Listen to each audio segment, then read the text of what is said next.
রাজধানীর ফার্ম গেটে মেট্রো রেলের বিয়ারিং প্যাড পড়ে নিহত আবুল কালাম আজাদের মরদেহ গতকাল রোববার গভীর রাতে শরীয়তপুরের নড়িয়া উপজেলার ঈশ্বরকাঠি গ্রামের নিজ বাড়িতে পৌঁছায়। মরদেহ পৌঁছানোর সঙ্গে সঙ্গে শোকের ছায়া নেমে আসে পুরো গ্রামে। সোমবার সকাল ৯টায় গ্রামের পাশের একটি মাদ্রাসার মাঠে অনুষ্ঠিত হয় তার দ্বিতীয় জানাজা। জানাজায় অংশ নেন শত শত মানুষ। আত্মীয় স্বজন, প্রতিবেশী ও শুভাকাঙ্ক্ষীরা অশ্রুসিক্ত নয়নে বিদায় জানান প্রিয়ই মানুষটিকে। পরে পারিবারিক কবরস্থানে তাকে চিরনিদ্রায় শায়িত করা হয়।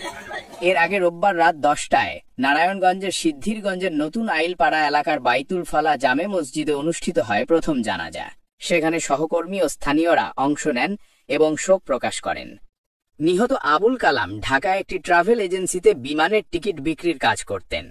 স্ত্রী ও ২ শিশু সন্তান, ছেলে আব্দুল্লাহ ও মেয়ে সুরাইয়াকে নিয়ে তিনি সিদ্ধিরগঞ্জের ভাড়া বাসায় বসবাস করতেন। প্রসঙ্গত রোববার দুপুর ১২:১২টার দিকে রাজধানীর ফার্মগেট মেট্রো স্টেশন সংলগ্ন বাংলাদেশ কৃষিবিদ ইনস্টিটিউটের সামনে মেট্রো রেলের একটি ভারী বিয়ারিং প্যাড ছিটকে পড়ে পথচারী আবুল কালামের মাথায় আঘাত হানে। এতে ঘটনাস্থলেই তার মৃত্যু হয়। এই ঘটনায় এলাকায় শোকের পাশাপাশি ক্ষোভও দেখা দিয়েছে। স্থানীয়রা বলছেন, এমন অবহেলা এক তরুণ প্রাণ হারানো অত্যন্ত দুঃখজনক এবং বেদনাদায়ক। তারা দুর্ঘটনার সুষ্ঠু তদন্ত ও মেট্রো রেলের নিরাপত্তা ব্যবস্থা জোরদারের দাবি জানিয়েছেন। ছেলে মেয়েদের দুঃখ হয়ে গেছে, কেন এমন হইল? দাদার বাড়ি আসবো, বলতো না আমার কলিজাকে কষ্ট হইব, আর এসি ছাড়া চলতে পারে না, ওদের নিয়ে আসবো না, ওরা নিয়ে আসবো না, ওরা এসি ছাড়া অনেক কষ্ট হইব, ওরা গরমে।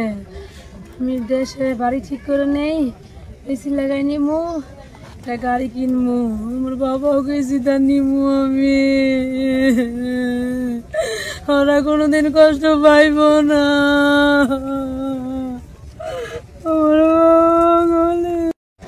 আমাদের জানাজা মোটামুটি একবার গতকালকে আপনার রাত 10টা বাজে ওখানে যেখানে বসবাস করেন নারায়ণগঞ্জ পাঠান পেতে ওখানে জানাজা হয়েছে এবং আমাদের নিজ গ্রামে আমরা রাত 1:15 মিনিটে আসছি। সারা রাত্রে এখানে ছিলাম। জানাজা এলাকায় ভিতরে মাইকিং করা হয়েছে। আমরা জানাজা কিছুক্ষণ পর সকাল 9টার ভিতরে আরম্ভ হবে এবং ওনার দাফন